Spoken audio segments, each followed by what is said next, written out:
अन्नदाता। पग पग पर है संग तुम्हारे अन्नदाता।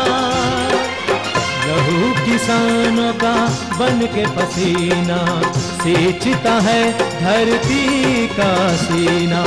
मेहनत का तेरी हक दिलवाने, नई तकनीक नई खोज बताने। पशुधन को गुणवान बनाना, पौध सुरक्षा को सिखलाना, खेती के सब गुर समझाने, भारत का सरताज बनाने। आठों पहर है संग तुम्हारे अन्नदाता अन्नदाता। नमस्कार, मैं हूं कात्यायनी चतुर्वेदी और आप सभी दर्शकों का अन्नदाता कार्यक्रम में बहुत स्वागत करती हूं। हर रोज की तरह कार्यक्रम में लेकर आई हूं खेती बाड़ी से जुड़ी हुई बहुत सारी लाभकारी जानकारियां। तो चलिए सबसे पहले देखते हैं क्या है विशेष आज के कार्यक्रम में आपके लिए। मूंगफली की उन्नत किस्में और बुआई की वैज्ञानिक तकनीक। खरीफ फसलों को हानि पहुंचाने वाले खरपतवारों के समेकित नियंत्रण पर जानकारी। अमरूद के बाग लगाने के लिए उन्नत तरीके से कैसे करें तैयारी।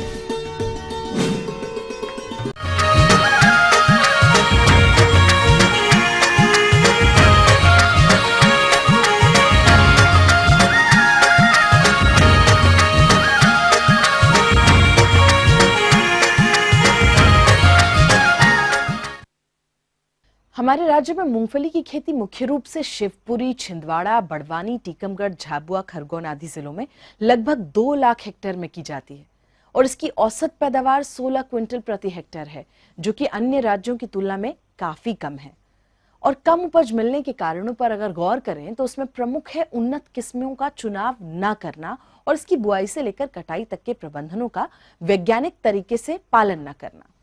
तो जो भी किसान भाई खरीफ मूंगफली की खेती करना चाहते हैं वो इस फसल से अधिक उत्पादन लेने के लिए कौन सी उन्नत किस्मों का चयन करें और वैज्ञानिक विधि से खेती किस प्रकार से करें, इस बारे में जानकारी दे रहे हैं एक कृषि वैज्ञानिक डॉक्टर आर.एस. टेलर। किसान भाइयों, खरीफ मूंगफली की सफल खेती के लिए ऐसे खेत का चुनाव करें जिसमें वर्षा के पानी के निकास की अच्छी सुविधा हो। भूमि की किस्म के अनुसार ही मूंगफली की विस्तारी, झुमका तथा अर्ध विस्तारी किस्मों का चयन करें तथा यथा संभव प्रमाणित एवं विश्वसनीय स्रोत से क्रय किया गया बीज ही काम में लेवे।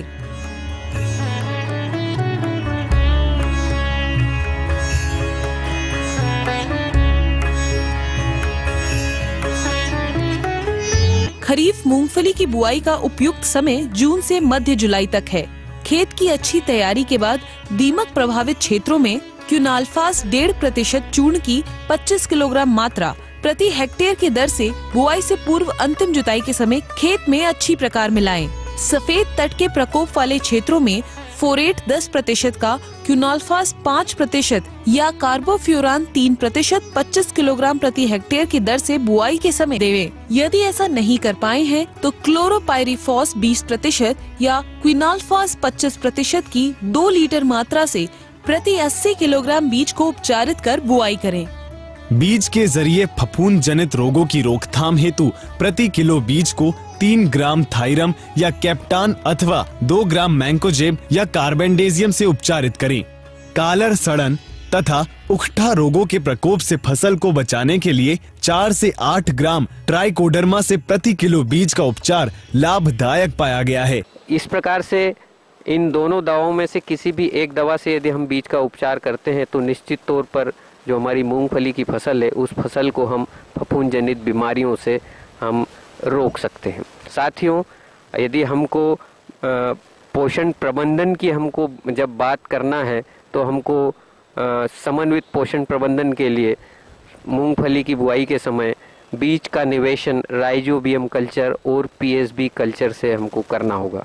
पीएसबी कल्चर की 5 ग्राम मात्रा और राइजोबियम की 5 ग्राम मात्रा प्रति किलोग्राम बीज की दर से यदि हम बीज का निवेशन करेंगे तो निश्चित तौर पर जो हमारी फसल है उस फसल को पोषक तत्व अच्छी प्रकार से मिलेंगे। साथियों, अब एक और महत्वपूर्ण बात आती है कि बीज दर हम कितनी रखें।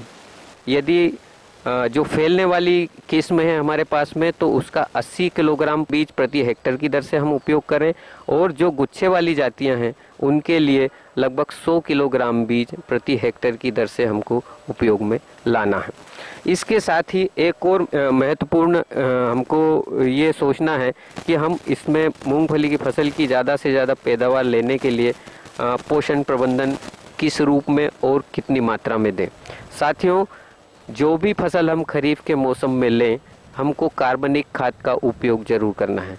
कार्बनिक खाद किसी भी रूप में या किसी भी प्रकार का हो सकता है, चाहे वो वर्मी कंपोस्ट हो, अच्छी पकी हुई गोबर की खाद हो, या आपका भू नाडेप की खाद हो, या नाडेप की खाद हो, या बायोगैस की स्लरी हो। इनमें से किसी भी एक कार्बनिक खाद का प्रयोग हमको करना है। यदि हमारे पास में अच्छी प्रकार से पकी हुई गोबर की खाद है तो लगभग 100 क्विंटल प्रति हेक्टेयर की दर से हमारी मूंगफली की फसल की अच्छी पैदावार लेने के लिए हम इसका उपयोग करें। इसके साथ ही जिन किसान भाइयों ने मिट्टी का परीक्षण करवाया है, तो उन किसान भाइयों से मेरा अनुरोध है कि वो मूंगफली की फसल में मिट्टी परीक्षण की रिपोर्ट में जो अनुशंसित खाद की मात्रा है, उर्वरक की जो अनुशंसित मात्रा है, उतना ही उपयोग हम उसके लिए करें। जिन किसान भाइयों ने मिट्टी परीक्षण नहीं करवाया है, तो सामान्य तौर पर मूंगफली में हमारे किसान भाई लगभग 100 किलोग्राम के आसपास डीएपी का उपयोग करें। इसके साथ ही लगभग 60 किलोग्राम सिंगल सुपर फास्फेट प्रति हेक्टेयर की दर से उपयोग करें।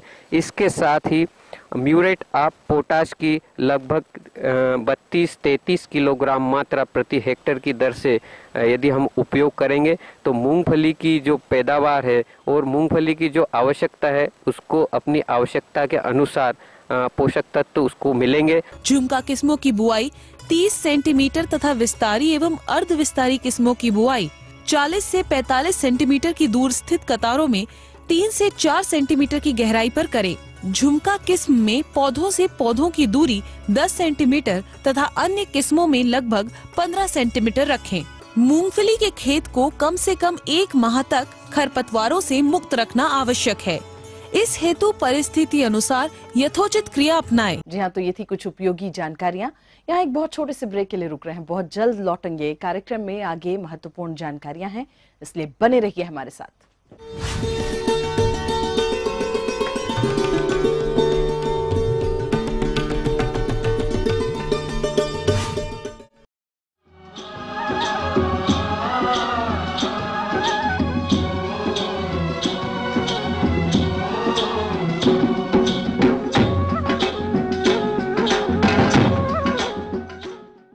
ब्रेक के बाद एक बार फिर से आप सभी दर्शकों का अन्नदाता कार्यक्रम में बहुत स्वागत है। और चलिए अब बढ़ते हैं अपनी अगली प्रस्तुति की ओर।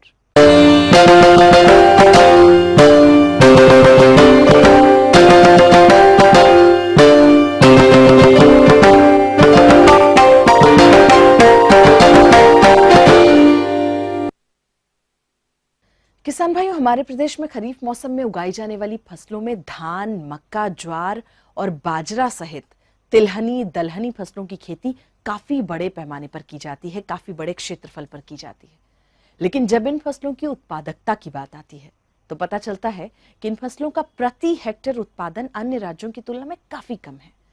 इस कम उत्पादकता के कारणों में देशी किस्मों का चयन, खेती के परंपरागत प्रबंधनों, कीटों एवं रोगों का प्रकोप आदि के अलावा खरपतवारों की समस्या मुख्य कारण है।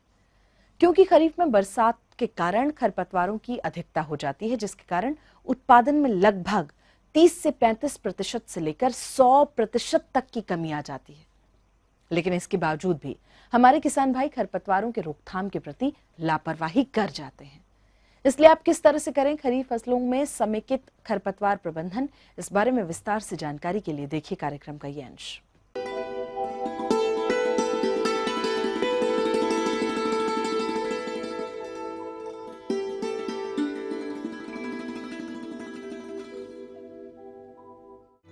किसान भाइयों, खरपतवार ऐसे अनचाहे पौधे हैं जो फसलों के साथ पानी, प्रकाश, पोषक तत्वों और स्थान के लिए प्रतिस्पर्धा करके अधिकांश भाग का उपयोग कर लेते हैं, जिसके फलस्वरूप फसल कमजोर हो जाती है तथा दूसरी तरफ ये खरपतवार फसल में रोग और कीटों को फैलाने का कार्य भी करते हैं, जिससे फसल की पैदावार में भारी गिरावट हो जाती है। इसके अलावा इन खरपतवारों के बीज फसलों की उपज में मिलकर इसकी गुणवत्ता को खराब कर देते हैं। किसान भाइयों, अब प्रश्न उठता है कि इन खरपतवारों का जमाव और फैलाव कैसे होता है।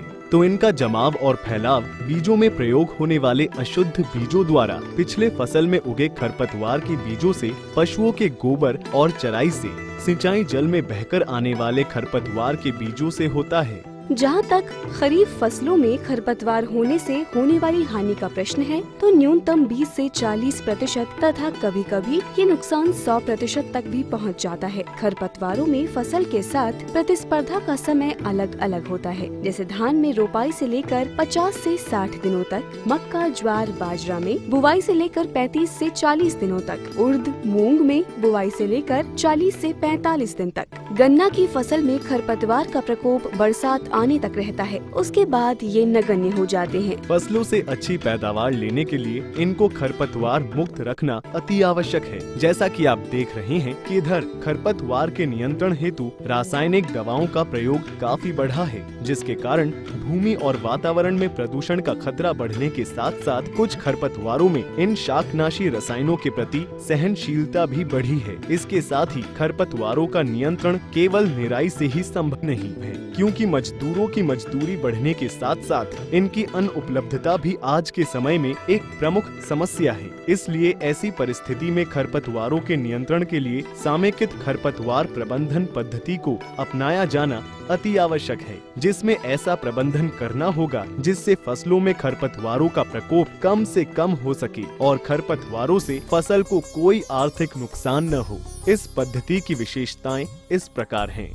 गर्मियों में खेतों की गहरी जुताई तथा मानसून से पहले प्राप्त वर्षा जल का लाभ उठाकर जुताई करने से खरपतवारों के अवशेष तथा वर्षा उपरांत उगे खरपतवार नष्ट हो जाएंगे। समुचित फसल चक्र अपनाना, इसमें धान की जगह सोयाबीन फसल उगाने से धान में पाई जाने वाली जंगली लाल धान खरपतवार की संख्या कम हो जाती है। खरपतवार रहित प्रमाणित बीजों का प्रयोग करना चाहिए। बुवाई हमेशा लाइनों में करे और पौधों से पौधों की दूरी और लाइन से लाइन की दूरी उचित रखें, जिससे निराई गुड़ाई करने में आसानी रहती है। उगे हुए खरपतवारों को नष्ट करने के लिए निकाई गुड़ाई करते रहें। खेतों में पूरी तरह सड़ी हुई गोबर या कंपोस्ट खाद का ही प्रयोग करें। खरपतवारों वाले क्षेत्रों से चराई करने आए हुए पशुओं की चराई खेतों में न कराएं। खरपतवार को रोकने के लिए फसल लाइनों के बीच में सूखी घास, फसल अवशेष के पलवार बिछाकर खरपतवार का नियंत्रण करें। ये विधि आपके नमी संरक्षण में भी सहायक होगी। हरी खाद का प्रयोग करने से खरपतवार कम उगते हैं। नर्सरी उगाने वाले एरिया में मृदा सौरीकरण का उपयोग कर पौधशाला में खरपतवार नियंत्रण के साथ साथ कीट व रोगों की भी रोकथाम होती है। पेंडिमेथिलिन, एलाक्लोर और एट्राजिन ऐसे खरपतवार नाशी रसायन हैं, जिनका प्रयोग बुवाई के बाद बीज जमने के पूर्व किया जाता है। एट्राजिन खरपतवार नाशी रसायन मक्का, बाजरा तथा ज्वार फसल में काफी कारगर है। इसकी 1.5 किलोग्राम मात्रा प्रति हेक्टेयर की दर से प्रयोग करें। मूंगफली, अरहर और सोयाबीन में पेंडिमेथिलिन या एलाक्लोर काफी प्रभावी है। पेंडिमेथिलिन की 30 EC सांद्रता वाले 3.3 लीटर दवा का प्रति हेक्टेयर की दर से बुवाई के 48 घंटे के अंदर छिड़काव करें। ऐसा करने से आपकी फसल 35 से 40 दिनों तक खरपतवार से मुक्त रहती है। बुवाई और रोपाई के बाद प्रयोग होने वाले रसायनों में धान के खेतों में चौड़ी पत्ती वाले खरपतवारों के नियंत्रण के लिए सोडियम सॉल्ट का 625 ग्राम प्रति हेक्टेयर दर से प्रयोग करना चाहिए। धान की सीधी बुवाई वाले खेतों में 20 दिन बाद और रोपाई वाले खेतों में रोपाई के 7 दिन बाद प्रयोग करना चाहिए। और संकरी पत्ती वाले खरपतवारों के लिए ब्यूटाक्लोर की 2.5 लीटर मात्रा का प्रति हेक्टेयर की दर से धान की रोपाई के लिए 3 दिन के अंदर प्रयोग करें। किसान भाइयों, अपनी फसल से गुणवत्ता युक्त अधिक उपज लेने के लिए यदि आप खरपतवारों के नियंत्रण के लिए बताई गई बातों को अमल में लाएंगे तो फसलों में खरपतवार उगेंगे ही नहीं, और फसल में जब खरपतवार नहीं उगेंगे तो आपको फसल से आशातीत उपज मिलेगी। आगे और भी कुछ रोचक जानकारियां हैं, पर यहां रुकेंगे एक बहुत छोटे से ब्रेक के लिए। जल्द होंगे हाजिर।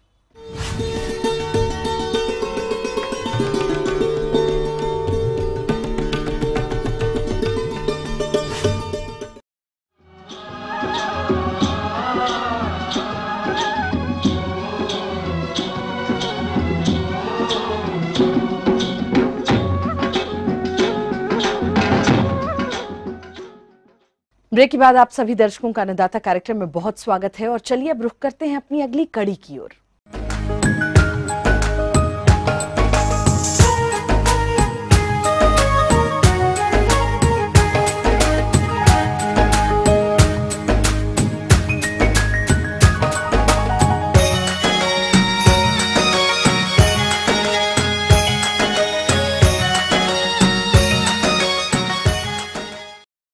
अमरूद की बागवानी मध्य प्रदेश और छत्तीसगढ़ के सभी क्षेत्रों में की जाती है और देखने में आता है कि हमारे कुछ बागवान भाई इसके नए बाग लगाने के पूर्व किए जाने वाले प्रबंधनों को ठीक तरह से नहीं करते हैं, जिसके कारण पौधे बाग में अच्छी तरह स्थापित नहीं हो पाते और आगे चलकर पौधे सूख भी जाते हैं।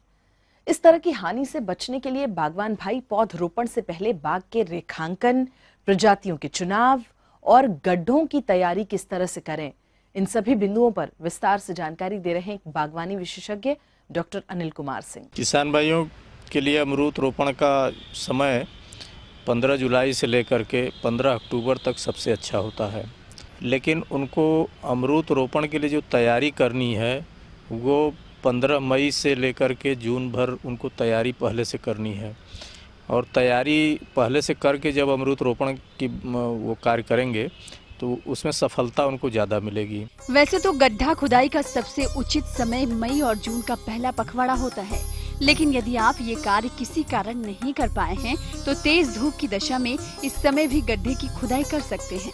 और इस तैयारी करने के लिए उनको सबसे प्रथम आवश्यक कार्य करना है कि जिस भूमि पर उनको अमरूद का रोपण करना है पहले उसकी जुताई मई महीने में करवा दें और उसके बाद उसका लेआउट कर दें। अमरूद रोपण के दो तरीके हैं, एक तो सामान्य रोपण की दूरी होती है, दूसरा सघन बाग रोपण की दूरी होती है। जो सामान्य रोपण की दूरी होती है वो अमरूद में 6 गुणे 6 मीटर यानी 6 मीटर लाइन से लाइन और 6 मीटर पौध से पौध की दूरी रखी जाती है। उसके अनुसार अपने खेत में इसका लेआउट वो करेंगे। और अगर उनको सघन बाग रोपण करना है तो उसकी दूरी 3 मीटर लाइन से लाइन और 3 मीटर पौध से पौध की दूरी रखी जाती है। उस अनुसार वो अपना लेआउट करेंगे। इस तकनीक का विकास केंद्रीय उपोष्ण बागवानी संस्थान रहमानखेड़ा लखनऊ द्वारा किया गया, जहां पर इसके अच्छे परिणाम आए, जिसे देखते हुए संस्थान द्वारा इसे बड़े पैमाने पर किसानों को अपनाने के लिए संतुष्ट किया गया, जिसकी कुछ विशेषताएं इस प्रकार हैं। सघन बागवानी के अंतर्गत सघन पौध संख्या को अपनाना, जैसे प्रति एकड़ 444 पौधे 3 गुणे 3 मीटर पर, 888 पौधे 3 गुणे 1.5 मीटर पर, 2000 पौधे 2 गुणे 1 मीटर पर लगाए जाते हैं, जिसे मिडो आर्चर्ड के नाम से जाना जाता है। इस तकनीक से रोपण करने पर इन बागों में आप 3 साल तक अन्य फसलों को ले सकते हैं, जिससे आपको अतिरिक्त लाभ मिलेगा। लेआउट करने के बाद जो आवश्यकता है कि उसके गड्ढे की खुदाई मई माह में ही कर दी जाए। अमरूद रोपण के लिए 2 से 2.5 फीट की गहराई का गड्ढा और 2 से 2.5 फीट उसका व्यास या चौड़ाई होनी चाहिए। मिट्टी ऊपर की आधी जो है वो निकाल करके बाहर फैला देना चाहिए और नीचे की आधी मिट्टी को वहाँ से हटा देना चाहिए। इसके बाद 15 जून के बाद जो ऊपर की आधी मिट्टी गड्ढे के पास फैलाई गई है उसमें सड़ी हुई कंपोस्ट खाद या सड़ी हुई गोबर खाद उसमें मिश्रित करके और करीब 500 ग्राम से लेकर के 1 किलो तक नीम खली, 50 ग्राम सिंगल सुपर फास्फेट ये उसमें मिश्रित करके और उस गड्ढे की भराई कर देनी चाहिए। गड्ढे की भराई करते समय ये ध्यान रखना चाहिए कि जो भूमि का लेवल है उससे कम 6 इंच ऊपर तक गड्ढे की भराई की जाए ताकि बाद में मिट्टी बैठने पर वो ज़मीन के बराबर आ जाए। गड्ढे की भराई करने के बाद यह इंतज़ार करना है कि बरसात कम से कम 2-3 अच्छी बरसात हो जाए ताकि मिट्टी में नमी हो जाए और गर्मी जो मिट्टी में है वो थोड़ा कम हो जाए। इसके बाद अमरूद की प्रजाति का चयन करना है। यह हमेशा ध्यान रखना चाहिए कि अच्छी प्रजाति जो कलमी पौधे हैं उनका रोपण कराया जाए और ये कलमी पौध, इलाहाबादी सफ़ेदा, लखनऊ 49, पंत प्रभात, ललित, बिलास पसंद, इस तरह की जो भी अच्छी वैरायटियां हैं उनका चयन करके और कम से कम 2 या 3 प्रजातियों के मिश्रित करके लगाया जाए तो वहाँ पर उसमें जो फलत होगी वो बढ़िया होती है। तो इस अनुसार चयन करने के बाद पौधे की व्यवस्था 15 जुलाई से लेकर के 15 अक्टूबर के बीच में अपनी सुविधा के अनुसार पौधे की व्यवस्था करने के बाद उसका रोपण इन गड्ढों में किया जाता है।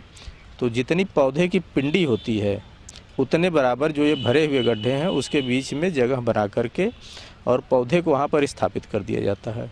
पौधा स्थापित करने के बाद उसके चारों तरफ मिट्टी को खूब दबा करके और इसको हजारे से पानी दे देते हैं। उसके बाद ये आवश्यकता रहती है कि इस जितने भी गड्ढे हैं एक दूसरे को नाली से जोड़ दिया जाए ताकि उनकी सिंचाई व्यवस्था की जा सके। और यह ध्यान रखा जाए कि वर्षा काल में तो ज़्यादातर समय बरसात का रहता है और नमी बनी रहती है। यदि बरसात कभी नहीं होती है, मिट्टी सूख रही है, तो वहाँ पर इसकी हल्की सिंचाई हमेशा करते रहना चाहिए। और बरसात के बाद जो शीतकाल का समय आएगा उस समय भी ध्यान रखना होगा कि इसकी नमी बराबर बनी रहे ताकि जिस समय अधिक ठंड पड़ती है उससे नुकसान न हो। उसके बाद आने वाले जो गर्मी है उसमें भी यह ध्यान रखना पड़ेगा कि इसमें बराबर नमी बनी रहे और लू से इसके बचाव का उपाय करना चाहिए। सघन बागवानी में जाड़े की फसल से प्रति एकड़ लगभग 18 टन की उपज किसानों ने ली है और जिन किसानों ने 2 फसल लिए हैं उन्होंने प्रति एकड़ प्रति वर्ष लगभग 26 टन उपज लिए हैं। अतः हमारे किसानों से सलाह है कि अमरूद की बागवानी सघन पद्धति से करें।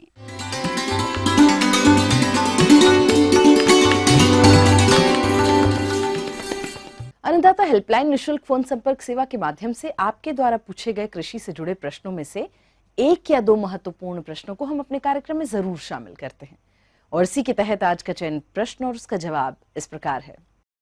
अन्नदाता निशुल्क फोन संपर्क सेवा के माध्यम से पूछे गए प्रश्नों में से आज हमने जिस प्रश्न को कार्यक्रम में शामिल किया है उसे पूछा है ग्राम ओझापुर, जिला भोपाल के कृषक दीपक परमार ने। यह खरीफ प्याज की नर्सरी तैयार करने की विधि पर जानकारी चाहते हैं। तो दीपक परमार जी, आपकी जानकारी हेतु प्रस्तुत है कार्यक्रम का यह अंश। इसके लिए सबसे पहले हमें ये देखना है कि ऐसी जगह का हम चुनाव करें जहाँ पर जल का भराव ना हो। तत्पश्चात हम नर्सरी के लिए कितना स्थल हमें चुनाव करना है हम ये तय करेंगे, जैसे कि 3 मीटर लंबी, 1 मीटर चौड़ी और आधा फीट ऊंची उठी हुई हमें क्यारी का चुनाव करना पड़ेगा। नर्सरी स्थल को चयनित करने के बाद हम सबसे पहले उसमें थोड़ी सी नमी बनाए रखने के लिए उसकी सिंचाई कर देंगे और फॉर्मेलिटी हाइट से उसको जो है सिंचित कर देंगे हम। तत्पश्चात जो है 2 मीटर गेज की पन्नी से उसे हम ढक देंगे। ढकने के बाद किसान भाई ध्यान रखेंगे कि चारों तरफ से उसे किसी पत्थर या ईंट से कवर कर दे जिससे वो पन्नी उड़े ना। पॉलीथीन के अंदर जो इंसेक्ट पेस्ट होते हैं, जो कीड़े होते हैं, वो उसमें जो है मर जाते हैं और हमारी जो खेत की नमी है, हमारी नर्सरी की जो नमी है वो यथावत बनी रहती है, नमी का नुकसान नहीं होता है। 15 दिन बाद उस पॉलीथीन को हम हटाते हैं। लेकिन किसान भाइयों, इसमें एक विशेष ध्यान देने योग्य बात यह है कि उस पॉलीथीन को सावधानी पूर्वक हाथ को बाहर रखकर ही हटाएं, क्योंकि उसका टेम्परेचर इतना ज़्यादा होता है। अगर हमने डायरेक्ट हाथ डाल के उसे हटा दिया तो हमारे हाथ में फफोली पड़ने का भी डर रहेगा। किसान भाइयों, खरीफ प्याज की फसल से अधिक उत्पादन प्राप्त करने हेतु उन्नतशील किस्में कौन कौन सी हैं और नर्सरी के लिए उचित आकार की क्यारियों का निर्माण करते हुए बीजों की वैज्ञानिक तकनीक से बुआई किस तरह करना है, इसकी जानकारी कुछ इस प्रकार है। प्याज की उन्नतशील किस्मों के बारे में हम बात करेंगे, जिसमें कि कई सारी किस्में हैं, जैसे कि Agrifound dark red, Agrifound light red, मधुबिंदु, अर्का निकेतन, N53। लेकिन खरीफ प्याज में हम उपयोग करते हैं एग्रीफाउंड डार्क रेड का, जिसकी उत्पादन शक्ति बहुत अच्छी है। इसके बाद आता है बीजोपचार। जो बीज हम बो रहे हैं उस बीज को सबसे पहले हमें बीजोपचारित करना चाहिए। उसके लिए हम थायरम, कार्बेंडाजिम, इन सारी फंजीसाइड दवाइयाँ होती हैं जिनको कि 1 किलोग्राम बीज में 1 ग्राम दवा की आवश्यकता पड़ती है, जिसका खर्च मुश्किल से 1.5 से 2 रुपए आता है।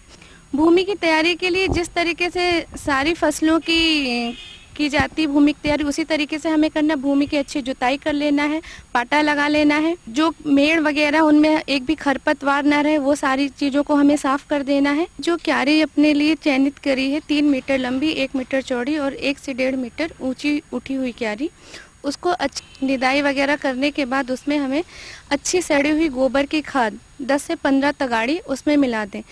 यहाँ पर ध्यान देने योग्य बात यह है कि गोबर की खाद अच्छी तरीके से सड़ी हुई होनी चाहिए, क्योंकि अगर अधपक्की गोबर की खाद होगी तो उसमें दीमक के लगने का खतरा बढ़ जाएगा।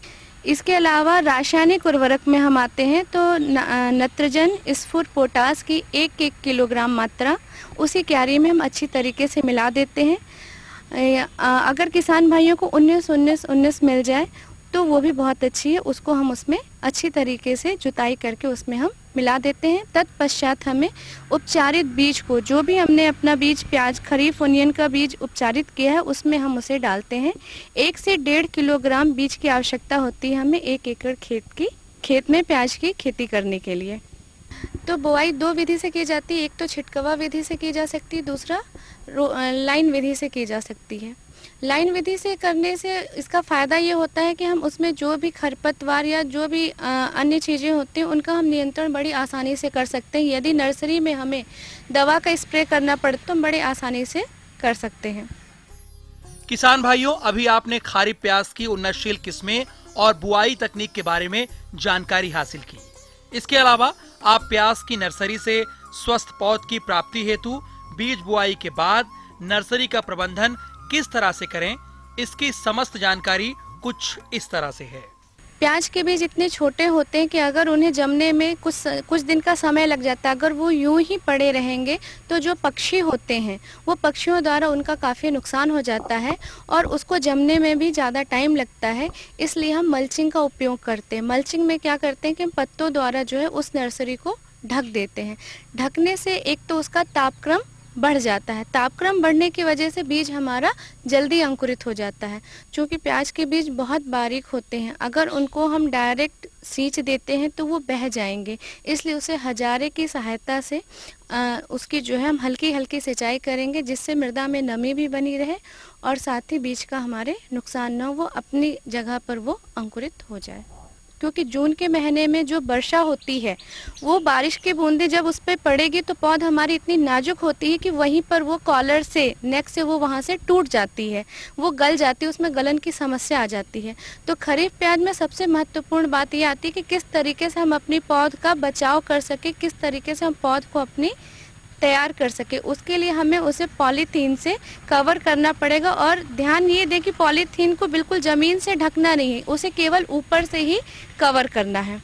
जब हमारी पौध तैयार हो जाती है तो उसमें हमें अगर आवश्यकता पड़ती है तो हम उसे हाथ से, अगर उसमें खरपतवार आ जाते हैं तो उसे हम निकाल सकते हैं। तो चलिए अब देखते हैं कल दिखाए जाने वाले कार्यक्रम की मुख्य झलकियां। खरीफ मूंग की उन्नत किस्में और वैज्ञानिक तकनीक से खेती पर जानकारी। मिश्रित मछली पालन करके कैसे कमाएं अच्छा लाभ। किसान भाइयों, हम ये उम्मीद करते हैं कि आज का कार्यक्रम आप सभी दर्शकों के लिए बेहद उपयोगी रहा होगा। अन्नदाता आपकी सेवा के लिए संकल्परत है और कृषि संबंधित समस्या एवं सुझावों के लिए आप हमें इस पते पर संपर्क भी कर सकते हैं। तो हमारा पता नोट करिए। प्रोड्यूसर अन्नदाता ETV Madhya Pradesh Chhattisgarh, Ramoji, film city Hyderabad 501512। और साथ ही आप हमें ईमेल भी कर सकते हैं। तो हमारा ईमेल एड्रेस है annadatamp@etv.co.in। और इसके अतिरिक्त आप हमें निःशुल्क हेल्पलाइन नंबर 1800108599 पर सोमवार से शनिवार सुबह 10 बजे से शाम 4 बजे के बीच में कभी भी संपर्क कर सकते हैं। तो फिलहाल अन्नदाता की पूरी टीम को दीजिए इजाजत। कल फिर इसी समय होगी आपसे मुलाकात कृषि संबंधित कुछ और रोचक महत्वपूर्ण जानकारियों के साथ। तब तक के लिए नमस्कार।